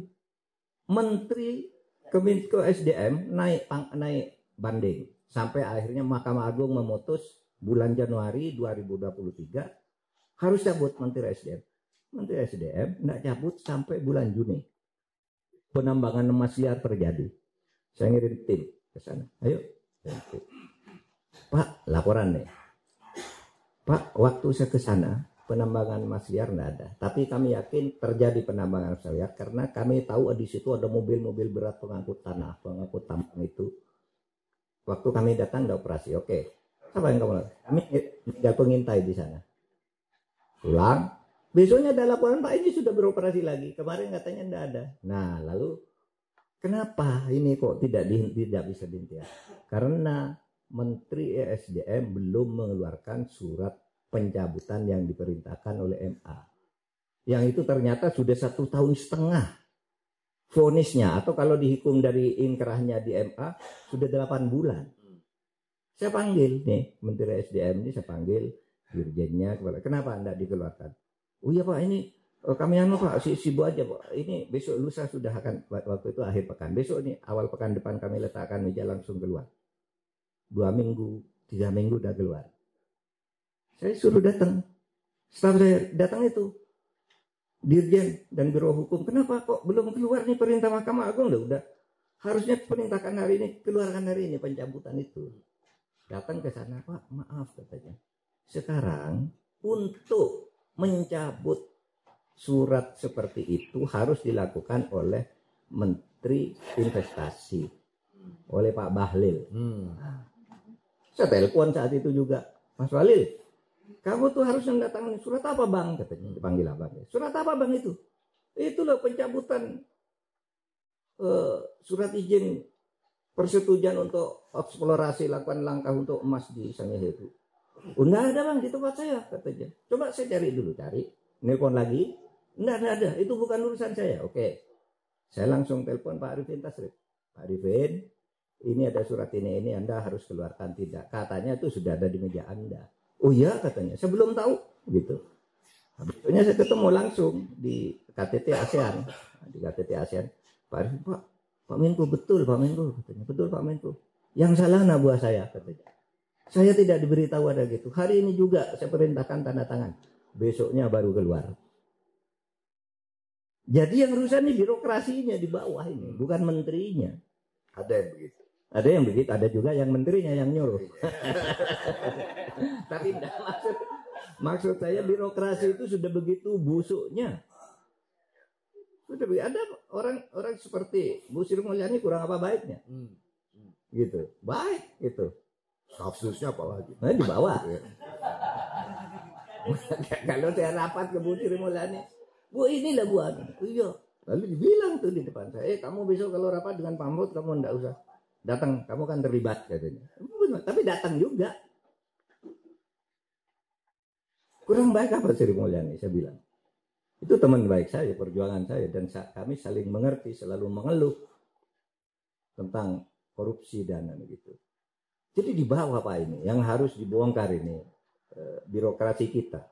Nah, lalu yang lain lagi karena jabatan politik itu diberikan berdasar ya trade off kan. Kamu dapat ini karena melakukan ini, kamu dapat ini karena itu juga yang kemudian merusak sistem kita gitu. Nah, baik. Kemudian ya jadi Pak, saya tidak tahu Pak setoran ke atas Pak, karena tidak jadi Pak. Mbak Nong, ya saya mengatakan gini, sudahlah kita pasrah saja, enggak. Saya katakan kadangkala. Kadangkala kalau sendirian saya berpikir udahlah ini enggak bisa lagi. Serahkan ke Tuhan aja. Itu. Tapi lalu saya pikir, memangnya Tuhan bisa membuat kepres, saya bilang. Kok diserahkan ke Tuhan? Ya, jadi penyakit bangsa ini sudah dia ketahuan di ujung. Dulunya semuanya bersemangat, tapi kok di ujungnya begitu. Ya ada di proposal ini. Nulisnya sih tahun 2003 bulan Juni atau apa yang ditulis di tor yang dikirim ke saya itu. Kalau untuk kepentingan sendiri cepat, kalau untuk kepentingan sendiri kepentingan publik lambat gitu. Mari kita sembuhkannya, yuk. Gimana? Kita cari gimana cara menyembuhkannya. Kan itu kita berkumpul itu. Ya, gimana cara menyembuhkannya? Lawan, iya sejak dulu kan lawan. Nah sekarang ini kan ada narasi, nah itu bohong kamu kok. Jelek-jelekan Pak Jokowi. Pak Jokowi itu approval ratingnya sekarang 72%. Hah? Iya, masih tinggi kan? Lalu gimana Anda bisa nyalakan perintah seperti itu? Ya itulah saya bilang. Ya itulah, itu yang harus menjerahkan para surveyor dan para ilmuwan. Tapi saya ingatkan, Pak Harto itu pada tanggal 11 Maret tahun 1998 itu 100% approval ratingnya. Iya kan? Iya kan? Semua rakyat tidak ada yang berani. Semua muji Pak Harto. Harmoko bilang rakyat Indonesia sudah saya tanya satu persatu, semuanya Pak Harto. 100%. Tapi hanya 2 bulan sesudah itu Pak Harto jatuh. Dijatuhkan rame-rame oleh orang yang bilang 100% itu. Itulah yang dikatakan. Harapan itu terbuka. Karena antara yang dolim dan yang berdolim itu bisa saja nanti Tuhan akan mengenai itu. Ya, mari kita berjuang secara konstitusional aja, enggak ini ya. Dan alamiah gitu ya. Pak Arief ya pesimis, tapi jangan pesimis lah. Kalau skeptis tuh ya gitu. Pendekatan struktural gagal. Ya gagal karena memang pendekatan struktural itu kan ada dua. Satu, penataan struktur ketatanegaraan dan pemerintahannya itu sudah dilakukan karena semua teori udah masuk di dalam ketatanegaraan dan pemerintahan itu masuk kok. Apa? Coba Anda usul apa? Jadi undang-undang. Usul apa? Jadi undang-undang. Tapi struktural di sini gagal karena struktural di samping aturan itu ada struktural dalam arti pejabat-pejabat. Kalau di dalam teori hukum. Jadi legal substance dan legal structure itu artinya satu tata organisasinya yang resmi tertulis, yang kedua pejabat-pejabat strukturalnya. Nah, penataan struktural di tingkat pejabat ini belum pernah dilakukan secara sungguh-sungguh karena terjadi trade off tadi. Sehingga mau dikatakan gagal itu juga tidak, karena memang itu tidak dilakukan secara sungguh-sungguh gitu. Kalau begitu pendekatan struktural gagal, populisme juga gagal kan kalau kayak gini. Terus mau apa kita? Kan itu yang kita tanyakan dalam pertemuan. Mau pakai apa? Gitu kan? Kan itu yang mau kita tanyakan. Ya jorokin aja. Jorokin aja. Loh, Pak. Ya bagus juga tuh ya. Jorokin aja biar rakyat marah lalu bergerak. Gini. Ini ada satu cerita. Saya berkumpul dengan Saiful Mujani, dengan teman-teman ada Mas Budi, Mas siapa gitu. Satu malam di rumah saya bicara soal kecenderungan survei. Lalu pada waktu itu sudah muncul mulai nama Gibran. Gibran calon loh katanya. Itu bisa berbahaya kita ya. Karena itu kekuasaan kan di belakangnya. Bisa menang tuh Gibran. Tapi Saiful Mujani bilang, enggak, itu malah kalau dia calon kita jorokin aja pasti kalah. Ini Saiful Mujani nih, kalau ada di sini beritahu. Bilang ke saya di rumah saya. Teori jorokin kayak gitu. Hah? Saksi ada kamu kan? Iya kan? Udah Pak, biarin aja katanya. Malah gampang mengalahkannya katanya. Saya bilang ini enggak. Enggak menghayati bahwa kekuasaan itu, sejumput kekuasaan itu. Waduh. Enggak bisa mengalahkan jorokin. Yang macam-macam itu. Iya, ada Nong kan ke rumah waktu itu. Suruh jorokin itu pasti kalah katanya. Gampang Pak ngalahkannya tuh, kampanye gini habis tuh katanya. Ya udah, bilangnya itu. Menang. Kita yang dijorokin malah Pak. Jadi teori jorokin itu tidak sebenarnya benar. Malah kita yang terjebak. Cukup ya? Udah jam 9. Cukup. Oke, saya belum jam 9. Masih ada, saya kira cepat-cepat aja ada dua lagi supaya nanti bisa jawab cepat juga. Mas Akib satu lagi. Oke, Mas Akib dulu. Jangan.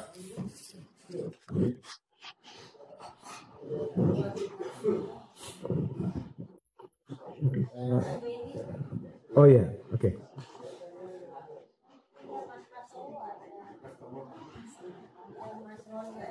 Terima kasih Mas Arief. Saya rasa Pak Mahfud kurang berterus terang ya. Dari tadi ngomongnya trade off itu kan pertukaran politik gitu kan, pertukaran kekuasaan. Kamu dukung saya kasih kekuasaan. Tetapi kalau menurut pengamatan saya, mungkin nanti Pak Mahfud bisa jawab ya.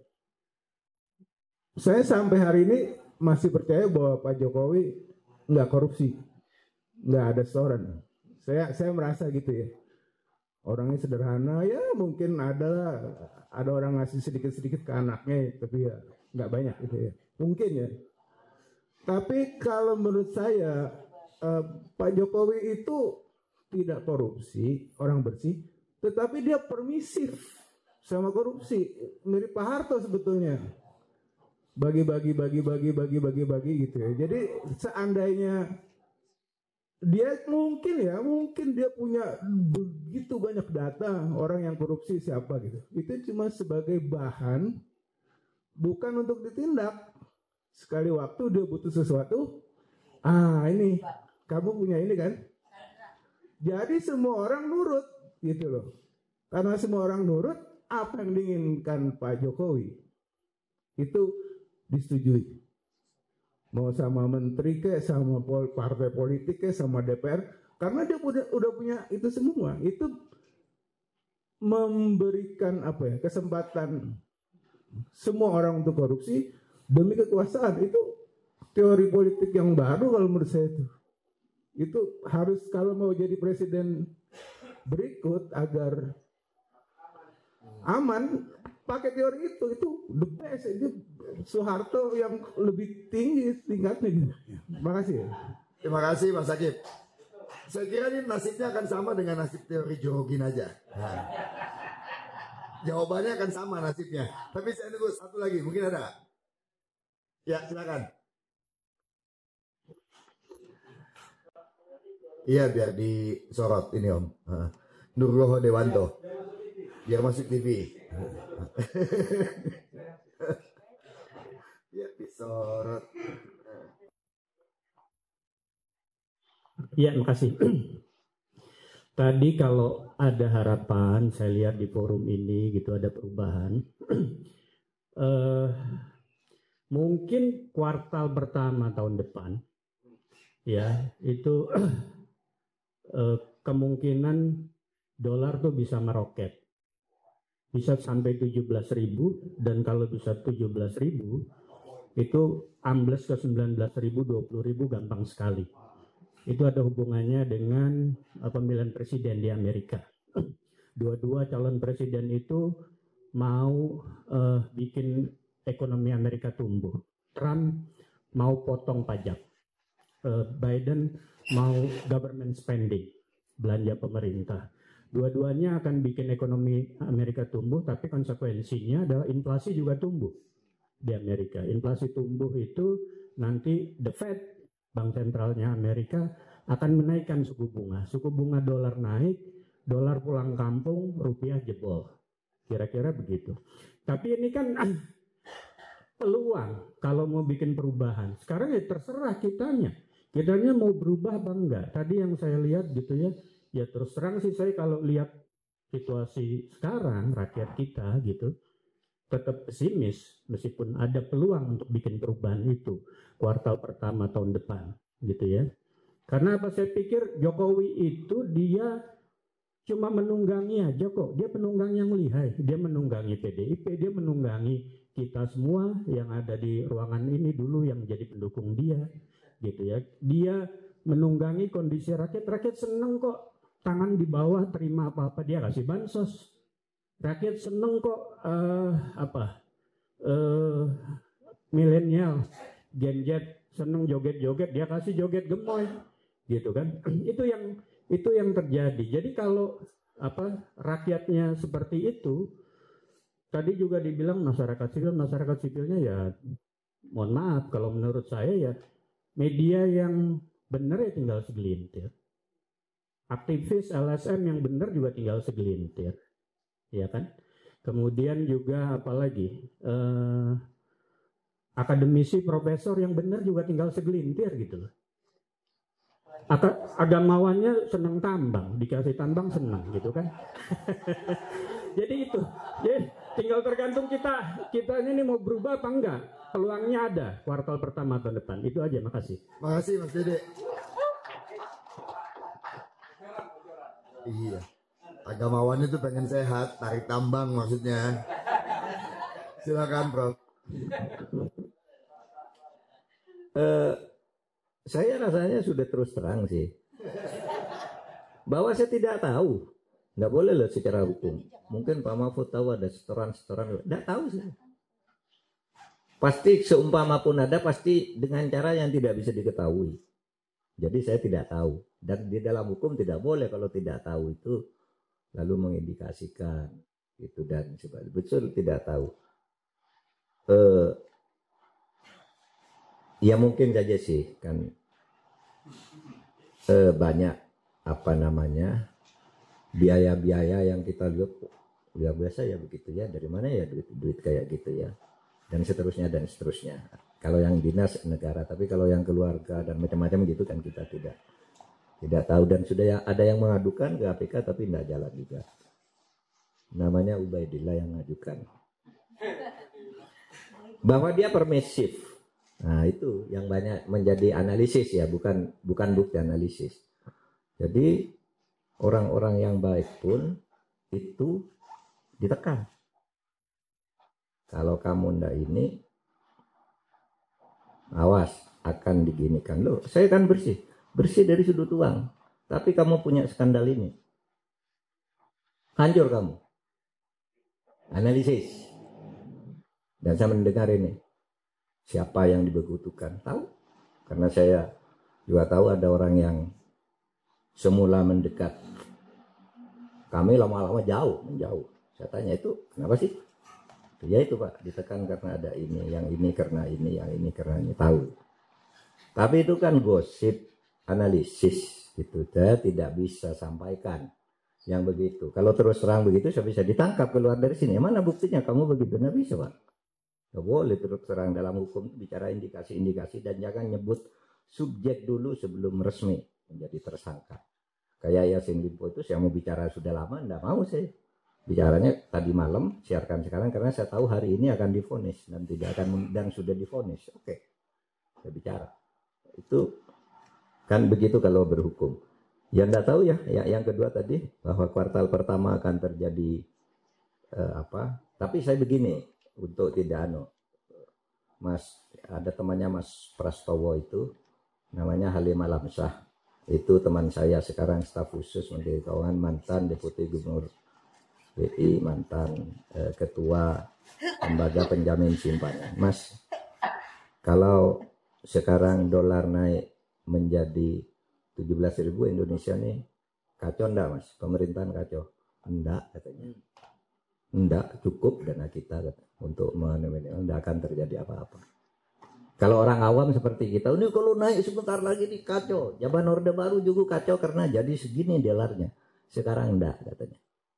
Cadangan kita untuk melakukan itu cukup, kata dia. Tapi orang yang optimis, Pak, nanti itu kalau situasinya kayak gini, kayak yang digambarkan tadi, nanti caranya gampang seperti yang pernah dilakukan di masa lalu oleh orang-orang lalu. Apa? BI suruh nyita uang aja. Wah, itu akan terjadi inflasi besar-besaran, dan itu akan terjadi masalah besar. Gitu. Nah, sebagai orang Indonesia, saya berharap mudah-mudahan yang terjadi, yang kata Mas Halim itu, tidak ada terjadi kegaduhan yang berdarah-darah. Karena itu, ya saya tidak tahu, saya bukan ekonom. Tapi kalau masalah hukum penegakannya, bukan teorinya lagi lah. Kalau teori udah habis, penegakannya oke. Saya akan menjadi bagian dari itu. Gitu. Sekiranya cukup ya, udah malam ya.